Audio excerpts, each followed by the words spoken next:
li ñuy woowe mbëkk mi te muy doomu réew mi dogu ci tukki bu metti boo xam ne seeni gët fenn rek lañ ko teg te mooy yegg Europe loolee tàmbali wat na ak doole ci fan yi ñu toll. waral njiitu Pastef président Ousmane Sonko solati dàllam dem ba quai de pêche bu Ouakam may nopp bu baax mool yam fa fekk waaye tamit sottante ak ñoom ay xalaat ndax lii di mbëkk mi jur na tey njàqare ak naqar ñi ci ñàkk seen bakkan bari lool te bés bu ne muy gën a yokk. actuellement lii xew ba moo li di dem mbëkk mi bu ma amee projet tey réew mi bu changé wul dañuy dem Tabaski ba léegi nii est-ce que defuma 3 pes Tabaski ba léegi parce que géej gi ma amul jën nga sama gaa yaa ngi gis nga di door a ñëw yaa gis dañuy door a jóge géej boo xoolee gaa yi xam naa doo si fekk dara buñ la xawee doo gëm kañ lañu dem ñu ngi nii si suba ba léegi lañ dem beer na ma ne boo demee essence ak da leen di tëj ay réalité laa lay wax boo ñëwee boo xefee doo fekk dara gis nga gars yi ana jën bi bind naa ci téere sax bind naa ko ci mais xeex bi pour mu sotti il faut que ñu war a xeex yëpp xeexandoo waaw incha allah même si géej gi ñu ngi yuuxu ku nekk a yor sa gémmiñ di wax te lan moo ñu mën a téye ba duñ dem géej ba duñ jël bateau dem Barcelone wala ñu dem feneen fii day mën a baax nit ñu toog fii bu baaxul ñu dem si ñoom. dem bi moom laa d'accord waaw parce que ala kulli xaal ku am métier am yow am nga sa métier. waaw xam nga métier gi nag bu tey soo demoon Europe du métier boobu nga fay defi da ngay dem nekk ci mbedd mi ambulant di jaay ñu lay dàq amoo papier yu demee noonu lii coow li dëgg mooy ñun ñëpp di sénégalais kenn ëppalewu fi kenn naka la ñu mën a sàgganee ba lenn ci sénégalais yi am sañ-sañu ñoom jël lu ñu bokk ñun ñëpp muy géej gi jaay ko ñun ñëpp ñu toog di ko seetaan donc balaa ñuy daw dëkk bi di dem nañu toog xeex loolu parce que fii lañ ko mën a xeexee est-ce que comprendre fi ma bëgg a à condition ñu am ñu partenaires yi ñu jàppale ñu xeex ko waaw non parce que tey président man doguma la usine de dessalement bi fii la war a nekk à Ouakam à côté waaw boo tourné si benn zone de production zone boo xam ne c'est déjà réglementé amoon programme ba pare ñun ñu ko nar a imposer def ka fi moo am ay impact mënuñu si dara amuñu fi ñu ko jooyee Sénégal usine de dessalement ñun amuñu problème ndox xoolal lii teen la ñun buñ gasee sax am ndox ñun nañu imposer benn affaire boo waxee ñu ne c'est l'état léegi ndox mu kii la ndox bu lewet la léegi man li ma bëgg a laaj mais ñiy dem gaal yi ñiy dem ñi ci ëpp duñu mool waaw actuellement mool yi seen wàllu boppam ñoom ñooy quitté fii pour dem kon ba accident bi am barki dem ñëpp ay mool lañ ñi si ëpp mën nga ne ay mool lañ ñi si ëpp ay mool lañ parce que actuellement nii mool yi mënatuñu am dara si géej parce que licence de pêche yi ñu jox lii parce que ni waxee nañ ko bato baa xamante ne bato chinois lay nekk mais bu ñëw day am turu sénégalais wala dara nga jàppee ne ab sénégalais moo ko moom alors que chinois bee ko moom wala xam nañ ci wala mu nekk ab gambien wala leen ñëw si côté sénégalais loolu bind naa ci sama livre loolu moo tax léegi mool yi nekk fii nii amuloo dara tu es obligé que boo gisee gaal da ngay dem Barça wala Barça comme ni ñu koy waxee parce que dëkk bi tamit benn instant toog fii nii dem bi nag moom sëñ bi kooku moom doo ci mës a ànd ak kenn soo fi woote woon place de l'Obélisque manifestation yow xam naa ne mosoo fa ñëw fii ngay toog di seetaan télé ne bon suñu yoon new ci ñoom affaire pétrole la ñuy wax affaire gaz man sama yoon new ci géej gi keneen def noonu tant que ñi ngi ci loolu nag ñoom dañuy continuer toog di def li lu leen neex di jël ay milliards damm seen i poche ñoom ak seen i jaboot ñun ñu toog di tumuranke ci suuf ba pare naan dañuy dem Europe mais Europe attanatul nit ñi sax Europe ci boppam moo amatul liggéey bu mu jox nit Europe ci boppam mi ngi en crise donc loolu tam soo gisee ñu leen d'accord ñu foofu la ñuy waxee yow fi la yàlla tànnal muy sa réew sa combat foofu la foofu nga am obligation defar ba mu baax moom li mu wax d'accord naa ci mooy nit ñi dañoo am déception amaat ko amoon nañ fi yaakaar kii fi toog tey nit ñi dañoo mën yaakaar waaw xeex fii place de l'Obélisque mu am sax ay bakkani ci rot ñu ñëw mu yées li fi newoon mais gis nga àdduna fii léegi dajuñu li ñu soxla rek waruñoo décourager. si c'est normal. parce que amuñu choix bi c'est-à-dire du pour ñun suñuy doom ak suñuy sët la boo xeex ba dindi fi loo yaakaaroon ni baaxul teg fi leneen gis ni ndekete du noonu da ngay reprendre xeex ba parce que loolu yëpp yàlla dafa am lu mu ñu bëgg woon li baax mi ngi fi dinañ ci jot mais dafa am ay expérience yu ñu war a jaar mais doone def nañ ko benn yoon doxul ñaari yoon am nañ déception dañuy bàyyi déedéet boobu nga war a gën a xeexaat nag ne ñii moomuñu réew mi léegi nag moom li mu wax ci communication yi dama ci ànd mais communication bi dafa bëri fa man peut-être fii laay doog a ñëw mais man dem naa fi Kayar ñaari yoon toog foofu ci seen mbaar bu mag bi waxtaan ak mool yi Mbuur tefesu Mbuur bi dem naa fa ñetti yoon toog ak mool yi waxtaan ak ñoom Ndar Guet Ndar dem naa fa demaat fa toog ñoom y a même pas 8 mois dama dem Ndar def fa conférence bu mag a mag ci mbirum napp gi kese licence de pêche yi ngeen di wax sénégalisation bateau yi ma wax ko ci non respect réglementation internationale bi ñu signé pour jën gi di mën a juraat di mën a noppalu ak caas yi ñuy utiliser bateau usines yi caas yi ñuy utiliser jël jën gi lépp dama ko wax foofu wax fa problème mu bël bi nga xam ne mi ngi rey tey ay mool yu dul jeex ñu wax ci mais munoo teew fépp léeg-léeg soo yéen da ngeen di déglu actualité bu dee Ousmane Sonko dafa génn wax ci napp gi ngeen dégg ko ci actualité ngeen ne kii wax na ci napp gi am na ay mool yoo xam ne dañu mujj jël sama yenn partie sama conférence yi ma def ci napp gi def ko ay audio di ko séddale ci groupe WhatsApp yi waaw INAPAS voilà di ko séddale ci WhatsApp yi am na ñu ma waroon recevoir semaine bii mais defe naa semaine prochaine peut-être ci fan yi lañ koy def waaye INAPAS yooyu la donc am na ay mool yoo xam ne ñi ngi jóge woon côté Mbour fa dëkk bi nu mu tudd sax les îles là déplacé wu ñëw ma recevoir leen sama siège ñu waxtaan Jifeer côté boobu ñu waxtaan lu ma 2 heures de temps 3 heures de temps waxtaan ci mbirum pêche bi mais man li ma gëm mooy kenn ku ne da nga war a di may nopp c'est-à-dire li problème mu Sénégal mooy nit ñi dañoo dem ba intéressé tuñu ci lii politique parce que jàpp nañ ni politiciens yi benn lañu ko bëgg a falu ñëw wax lu neex patati patata pourtant du noonu mais c'est-à-dire que c'est loolu ku ko wax rek dafa mel da nga ne parce que am na lu bon ci Sénégal kon Sénégal yëpp benn lañu déedéet yàgg réew mi ay ab politicien moo koy jiite comme demee noonu nañu fexe ba ràññetle ci biir ñooñu di woote politique parce que yàgg na fi am ay politiciens yu baax de Mamadou Dia baaxoon na Cheikh Anta Diop baaxoon na waaye dañ leen fi ne ñukk préféré tànn ñeneen loolu tam suñu responsabilité la ñun peuple bi donc ñi bëgg a baax ñëpp suñu defoon bloc tey yàlla xam na ni ñii doy ñu leen ndékki waaye tant que ku nekk mi ngi naan bon jaru ko foofu la ñu réussir nag réussir ñu de ñun sama genre gi man mënuñu ma xoqatal mënuñu ma jënd mënuñu amul loo xam ne seete naa leen ko waaye fa ñu réussir mooy fexe ba dugal ci bopp Sénégalais nii mbir mi jaru ko quoi réew mi moom kenn mënatu ko defar na ñëpp démissionné mais pourquoi ñuy démissionné. mbay da ngeen def. gars yi ñoo gis ça va rek si jàmm seet si woon gars yi la moo tax ñuy mbëkki quoi. dëkk bu dëgëree di mbëkki. waaw ba pare nee na buñ dem quoi. waaw gisoo loolu yow. waaw man gisuma loolu. Mamadou ku mën a jël bakkanam risqué ko ci lii ma gis nii doo toog sa biir réew mi nga risqué fi sa bakkan pour liy yàq réew mi ñu changé ko. kon man fi may waxee mooy d'accord ma ci suñu génération ñun ndaw ñi réew mu baax rek dafa am génération bu sacrifié wu xeex balaa ñuy risqué suñu bakkan fii ci géej gi surtout nous les jeunes ñun mënoon nañu ne ñun suñu Bamba maase na parce que ñu ngi yoroon suñu liggéey yu baax di fay ko xaalis bu bëri am suñu kër am lépp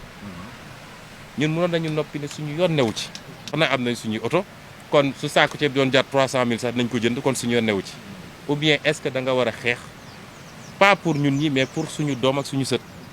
loola ñu dugal ci xeex bi dàq nañu suñu liggéey ñoo ngi ñuy saaga tous les jours ñoo ngi pexe pour tëj ñu kaso mais Sénégal moo ñu ko jaral kon suñu génération ñoo war a gëm ni yàlla xam na ne billaahi wallaahi li ne fii ci Sénégal newul France. lii c'est pas de bonne solution te man ça me fait très mal ñu ne ay ndaw dee nañu ci géej gi parce que dërëm boo fortaatu Sénégal moo gën 100 € yoo fortaatu France man loolu laa gëm. parce que ñun duñ dee fii ñu nekk seeni bureau climatisé seen kër yi rafet yi di dund ñun ñuy dee xiif mais lii problème gars yi saa gi saa suñu géej gi ak jaay bi nga ko jaay. xam loolu rek. xam nga man daaw. man démb li ma ne wallahi azim ku dee yàq sa bàmmeel vers 2 heures du matin maa ngi téye sama téléphone dugg si YouTube bi di seetaan sa benn interview boo defoon biir assemblée. mooy bi ngay wax gars yi si projet de loi yi ñuy voté ba bi nga expliqué am na benn gars yi bu duggoon gars yi xamul tax la ñuy voté majorité bi dugg mu yëkki loxo rek mu ànd si ñuy yëkki loxo affaire demee noonu xam nga di ba bi nga expliqué bi ngay wax ak président Moustapha Niasse xam nga di leen wax seen wax vous êtes incompétent sénégalais xam nga di leen souffrir tey di boo xam nga bu ñu souffrir dinañ ko teg xam nga man moom franchement je estime beaucoup quoi xam nga système politique bi ngay teg man franchement convaincre na ma quoi li laay war a suuri bés bu la yàlla dimbalee ba nga jël siram ñun la koy ñaanal yàlla man élection présidentielle ba amoon suba ma jël sama carte sànni la ko ak peut-être képp kaa xam ne maa la élif il faut comprendre nga mais bés bu la ko yàlla defee te yàlla ko defal yàlla na ko yàlla defal mu ngi toll si yow mu nekk lu la jik nekk sa njiglaay géej gi c'est 600 000 emplois direct ak indirect 600 000 personnes yuy liggéey ci loolu te ku nekk yor famille même su dee famille bi ñetti nit la xam nga ni kon loolu bëri na donc ñun xam nañu lu xew ci géej gi man du ma mool maa sànni caas bi may vacances yi Cap Skirring waaye waaw voilà mais mais xam naa li xew ci géej gi politique bu pêche xam naa ko problème yi fi nekk yëpp xam nañ ko ji li ñuy def ci suuf ak ni ñuy lekkee ay milliards te yéen bañ nañu ba ñun dañu ne woon lu fii ak 20 000 miles ñuy wax mooy fu sore ci géej gi lu dul gaalu Sénégal gaal pêche artisanale la wax nag de lu dul gaalu Sénégal du fa napp mais problème mu Sénégal mooy li tax xeex bi di jafe mooy kenn ku ne da nga rasu toog fi nga toog te du nit ñi duñu xam ni problème yi dañoo jokkaloo c'est-à-dire suñu yëkkatee problème mu pétrole gaz zircon ak leneen dafa jokkaloo ak problème mu pêche bi bu ñu waxee problème mu suuf suñuy joxe ci àll bi dafa lëkkaloo ak problème pêche bi problème boo fi yëkkati rek dafa am lien ak beneen moo tax conscience citoyenne mooy ñu fexe ba citoyen bi xam ne liy defar réew mi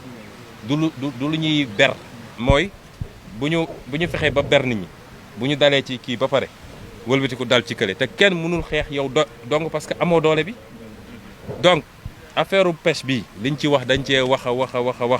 y a même pas 8 mois dem naa Ndar def fa conférence ci pêche bi kese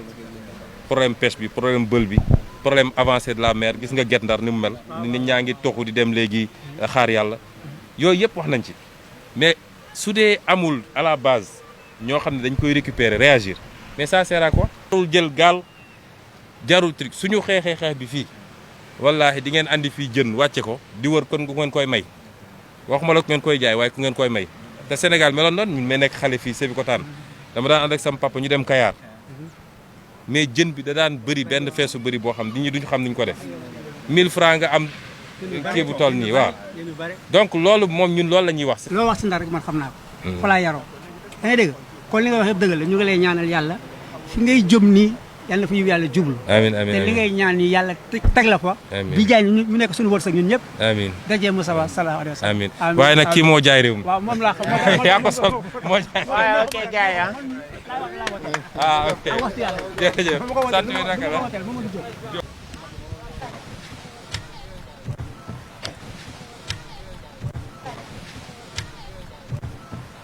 mbokk yi asalaamaaleykum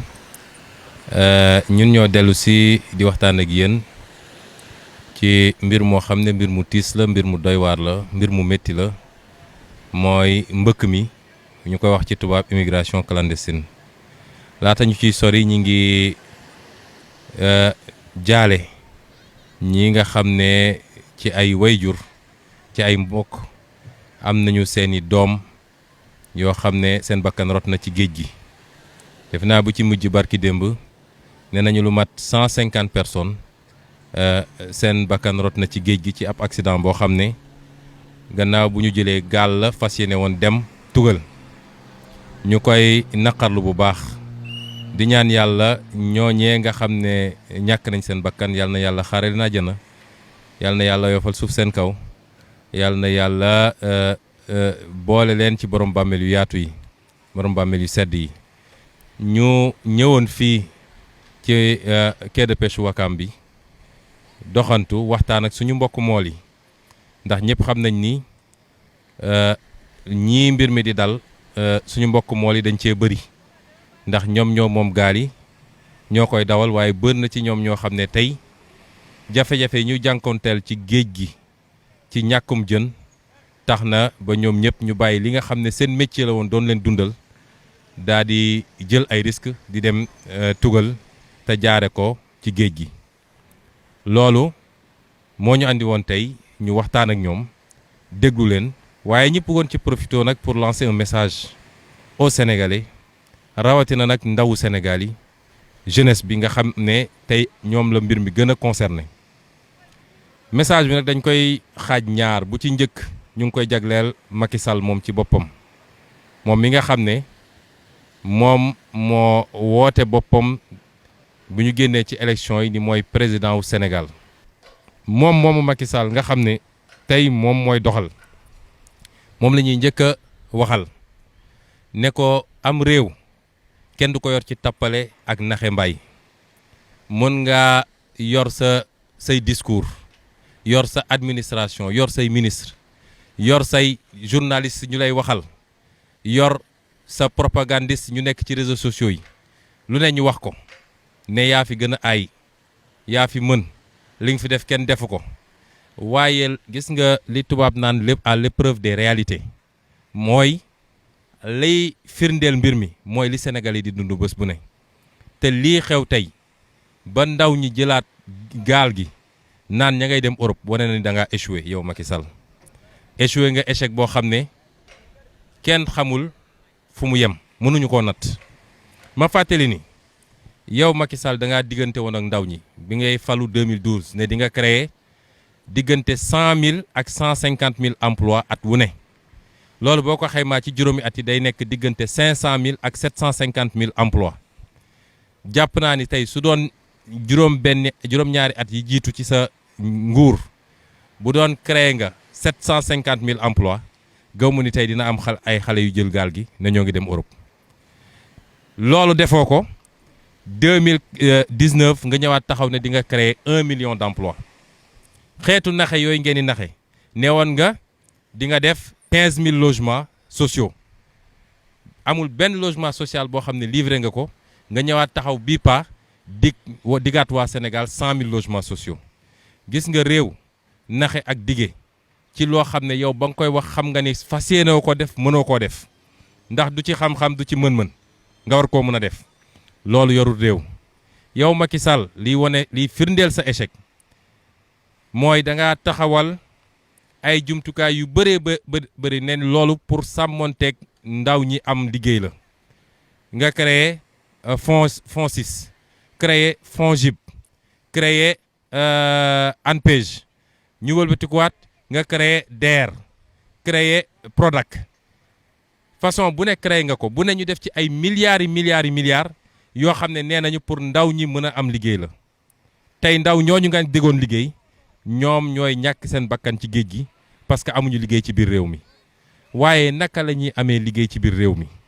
réew lu koy defar mooy la yàlla may réew moomu ci koom-koom ñu fexe ba waa réew ma téye ko waaye yow Macky Sall la ñu yàlla may ci pétrole la ñu yàlla may ci gaz lim ñu may ci zircon lim ñu may ci phosphate lim ñu may ci or lim ñu may ci fer lim ñu may nag ci géej gii nga xam ne 716 kilomètres de côte boo xam ne yàlla may nañu loo bëgg ci jën mi ngi fi loolu lépp da nga koo taxañ boole ko jaay ko waa tugal jaay ko ci njëg yoo xam ne amalul benn njëriñ Sénégal réew moomu naka lañ fay créer emploi réew moomu naka lay defaroo kon li ma bëgg a wax mooy yow da ngaa waroo ak li nga diglante woon ak Sénégalais yi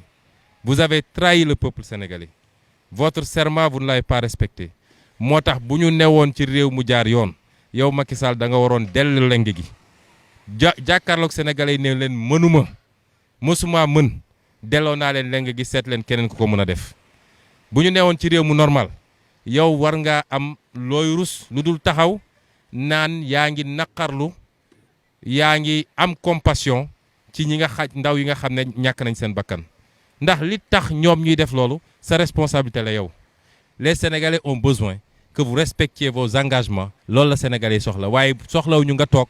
jaay réew mi yëpp toog ba réew mi sànku toog ba ndaw ñi di dee ci nga ngay génn naan da ngay jaale loolu du lu Sénégalais soxla kon li ma wax Macky Sall maa ngi koy wax peuple sénégalais bi yëpp yàgg nañ leen wax ni am réew la koy defar du caaxaan nañu xoolaat nañuy doxale jamono tànn nañu xool nañuy tànnee ndax Macky Sall dañ koo jox réew mi juróom-ñaari at mu diggee woon ak nit ñi ni juróomi at lay def respecté wu ko juróom-ñaari at yooyu sénégalais yi lott nañu ba fu lottu yem lan moo waral bu élection jotaatee ñu dem génne alalu réew mi xaalisu trésor public nga xam ne sama lempo la lempo taximan bi lempo tailleur bi lempo keneen ñu waroon koo defaree hôpitaux yi waroon ko defaree écoles yi waroon ci defar tali yi jox ndaw ñi liggéey ñu teq xaalis boobu dugal seeni compte ñëw di ci compal nit ñi pour ñu daw di leen voteel lii lépp ay leçon la war a doon ci ñun ñu xam ni lay defar réew mi ci ñun lay jóge ñun peuple bi ñun ñooy bëgg réew mi defaru mu defaru te loolu dafa laaj ñu jiital lay intérêt Sénégal te bàyyi ay intérêt jamono mooy lii lan laa ciy am ñaata lañ ma ciy jox tant que ñi ngi ci loolu lii ñu dal ci Macky Sall dinañu yàgg dal te fii la ñuy toog di jooy suñuy doom di lab ci géej gi wala ñu toog fii duñu am liggéey nit ñi mënuñoo faju njàng mi doxul foo laal daal métti na ci Sénégal may daaneel nag ci lancer un appel ci ndaw ñi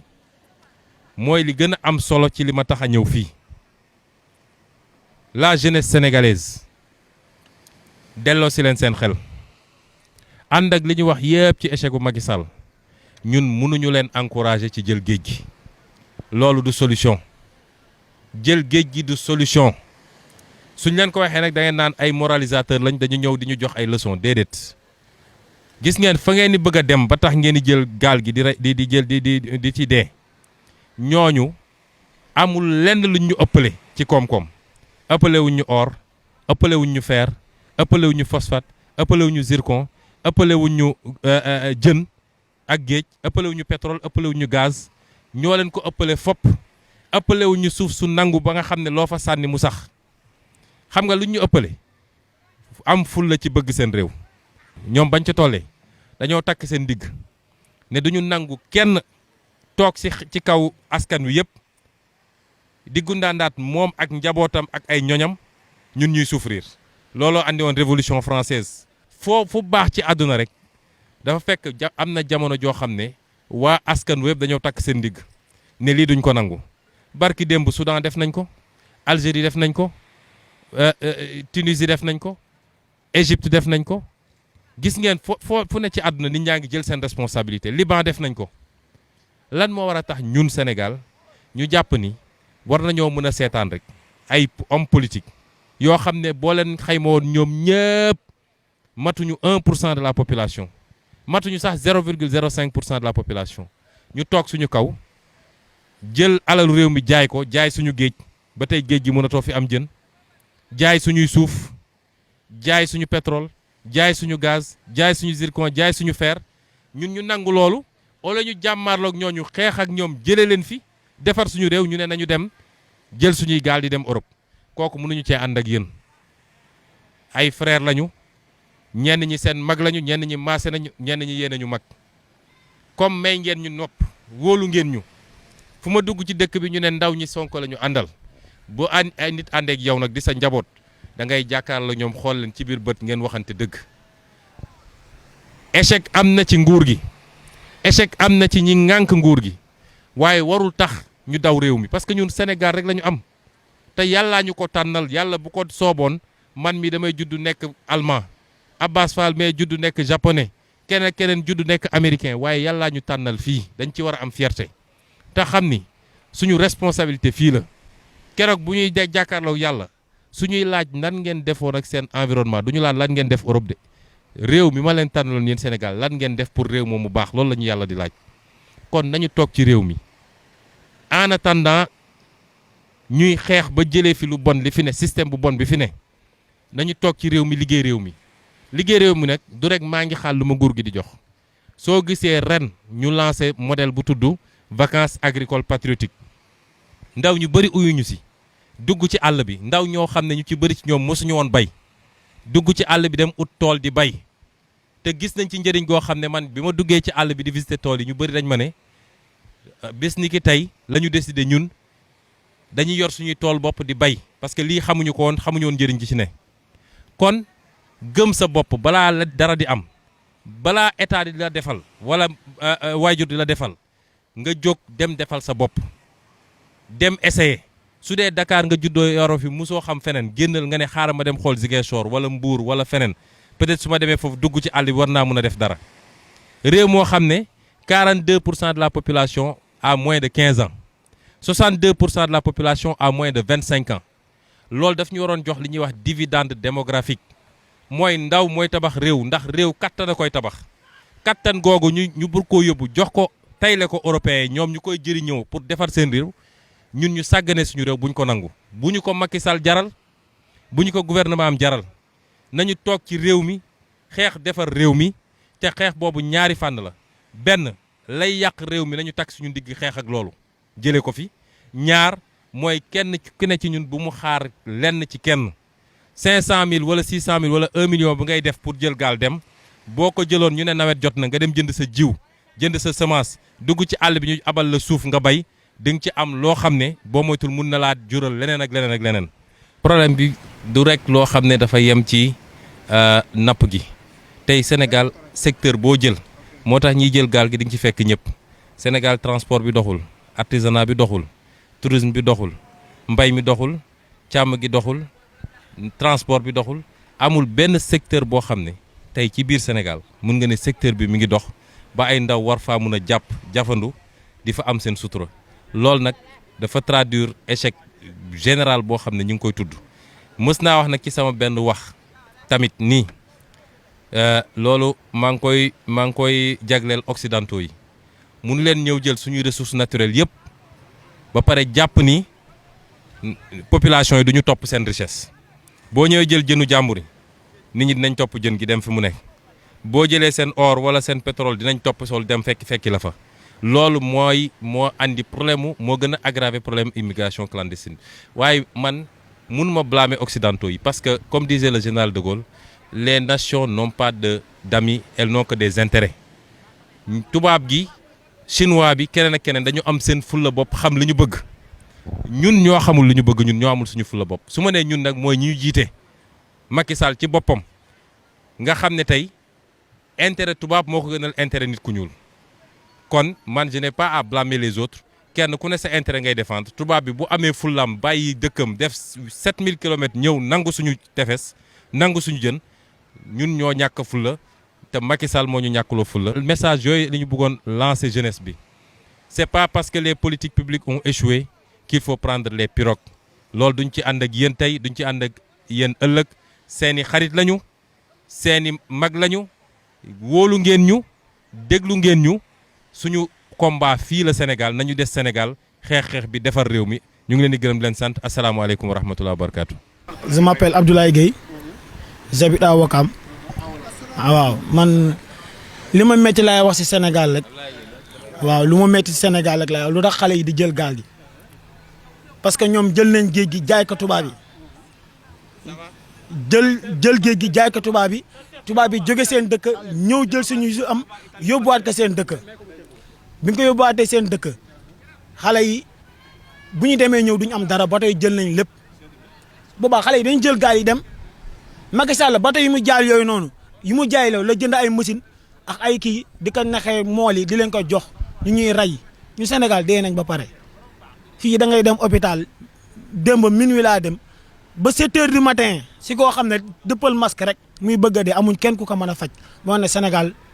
doxul dëkk bi jaay nañ ko tubaab yi kon de jaay nañ ko tubaab yi ñu dem ñu jël suñuy gaal dem fekki tubaab yi looloo tax booy looloo leen metti mais nag su ma sañoon ñun ñëpp ñu toog Sénégal liggéey Sénégal parce que Sénégal lañ am Sonko lu ma wax dëgg la ñun dañu war a toog Sénégal liggéey suñu parce que Sénégal lañ am que Sénégal lañ am. nee na Pastef Genoa Italie la dafa tombeeg lii mu ñëw lii rek wane na ñun lu ñu am kenn amu ko ndax tey su ne woon Genova du dugg ci ndox mi di sangu ndax jamono ji ñoom ñi ngi soit ma nga ca àll ba di liggéey wala ñoom ñi ci 8 degré 7 degré ndox maa nga sedd guy soo ñëwee fii ñun di nga dugg ci ndox mi sangu ba doyal kon li ñu am ñun la ñu yàlla may da ko mayul kenn mauvais dirigeant rek mooy suñu problème. benn constat bu ma def rek au niveau du Sénégal man pour man Sénégal dëkk bu riche la amuñu dara lu ñuy envier tubaab yi boo xoolee li fi nekk rek ak oto yi fiy daw kër yi fi nekk mais pour man am na benn déséquilibre boo xam ne man mënuma ko comprendre pourquoi richesse bi nekk ci benn loxo benn catégorie rek les autres ñu bàyyi leen loolu benn affaire la boo xam ne mënu ma ko parce que boo xoolee dëkk bi c'est un pays riche xoolal lu ñu wër yëpp mais comment ça se fait que mu yam ci benn côté rek bañ a wàcc ci beneen côté bi te lu ma seetlu mooy on dirait que gouvernement bi dafa bëgg sacrifier une partie de la jeunesse pour ñu continuer nekk ignorant bu ëllëgee mu am benn catégorie boobu mooy continuer jiite ba léegi. kontaan nañ si yow de. jërëjëf man moom bett na ma trop sax wax dëgg neex yàlla. xalaatuma ko woon fenn. dëgg la waaw mais ndam rek. ndam rek ñu ngi si ginnaaw booy bi de. ñu ngi si ginnaaw booy bi incha allah. man daal nageur bi moo ma intéressé nageur bi. président bul fàtte contrat yu bato yi. et ñun ñi sax dañuy xaar bu ñu gisoon occasion dañuy dem de. aywa géej gi jéem na. président géej gi jéem na. nee nag ay dem laay bañ a dégg. dinañ dem ñu xeex defar suñu réew. ñun fii la ñu am. ok. Kambis bu mag la. waaw dañ may invité benn jour rek. ma kii mooy Bira moo sos affaire voilà. ça dépend si yow. nag moom rek. voilà benn soxnaam moo nekk noonu Issa ku baax la moom tamit. waaw moom moo ñuy jàppale si tefes gi fii moo toog nii Issa bi. voilà alhamdulilah Issa waaw. Issa la tudd Issa waaw. kii mooy borom këram Birahim Dieng la tudd. waaw kii mooy borom mbaar mi. monsieur Dieng monsieur Omar Ndoye. Kambis bu mag la ne dañuy fal di folli fii. parce que actualité rek la ñuy waxtaanee ay borom xam-xam ñoo fi ñëw. borom cuuraay bi nag mooy chaque dimanche. borom cuuraay bi. mooy defar kaabal yi. ok. ok. moom bu am li lay soxla moo ñu koy defaral. xam nga hasard artisanal yooyu la. agent de pêche ok. ok c'est vrai. c'est vrai ça va. gaa yi daal léegi nii sooy. waaw mais. yow moom. très bien. jàppal ne mbaar bi daal sa mbaar. non dinaa fi ñëw ñu waxtaan. waaw heure boo paree daal boo waxee góor rek. góor bu ñëwee fii dina nga xaar. waaw non góor dina ko organisé. damay ñëw benn après midi rek ñu teg ataaya. comme ça boo ñëwee la jël sax. dañ ne woon nag nañ ñëw nuyu leen. sàkku ñaan it.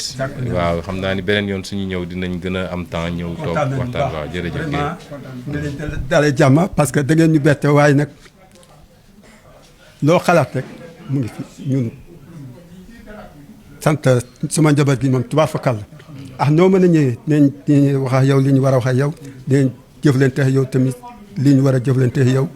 njëkk ak teranga xamuñu dara lu dul liggéey yi dem ñëw kese loolu rek lañ am amuñu leneen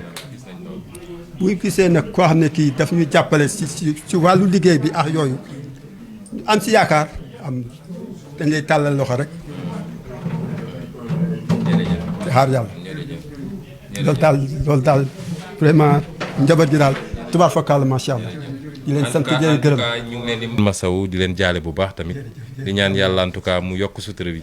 jàppale ñu ba ñu moomaat suñu réew loolu moo jar a ñaan wooyu. jërëjëf merci.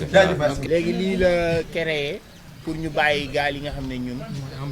moom la ñu war a demee kii léegi lii li ma la si mën a conseillé mooy que ni ça coûte presque 3 millions wala 2 millions et quelques wala 5 millions. bu nekk ñun suñ gaal yi lu mu seer buñ dépassé benn 1 million 500 am suñ gaal. waaw mais est-ce que gënul dëgër. bii nii. dëgër na mais dafa am matuwaay yu mu ko war a accompagner yoo xam ne gisaguñ ko fii dëgër na baax na mais tamit li mu àndal mooy que ne géej gi dafa am nuñ ko war a def ba nga xamante ne gaal yi boo ñëwee da ngay kose. ok ay kee dañ ko war a rey si kaw. waaw ko defee gaal yi duñ ko mën a di xëcc chaque jour di yéegal. comme suñu yos yi bu ñëwee dañ koy pointé direct. waaw je vois. waaw mais loo xam ne la état moo ko xalaat baax na moom à long terme la mais. instant bi ñu toll nii mën nañu buñ ko. ñaata lañ fi andi. bari na fii lañ koy defaree usine baa ngi fi. usine baa ngi fi. am naa boo fi ñëwaatee ñu. mais mënagu leen ko duggee ci géej gi. non pare ñoom dañ ko liggéey fi mu toll nii yi ngay gis nii moom la ñu war a def échantillon si dëkk bu nekk. mooy première partie bi mooy démarrage bi quoi. ñoom commencé nañ ko mais xëy na sax boo xefee duñ ko fournir. dañ lay ñaan yàlla nga fournir. plus particulièrement ñiy dem en immigration c'est les pêcheurs c'est plus particulièrement les pêcheurs et c'est dû à quoi? C'est dû à la rareté de la ressource halieutique. C'est dû uniquement à la rareté de la ressource halieutique. Et qu'est-ce qui a provoqué cette rareté de la ressource halieutique? Moi, les licences de pêche qu'on a attribuées aux bateaux étrangers, un manque de suivi de la faune aquatique sur tout le littoral. bu ñu toogoon ne dematuñu pêche grève pendant 1 mois 2 mois l'État dina jóg suñu affaire mais l'État du Sénégal nous a laissé à l'abandon à l'heure actuelle. Merci Pera. jërëjëf.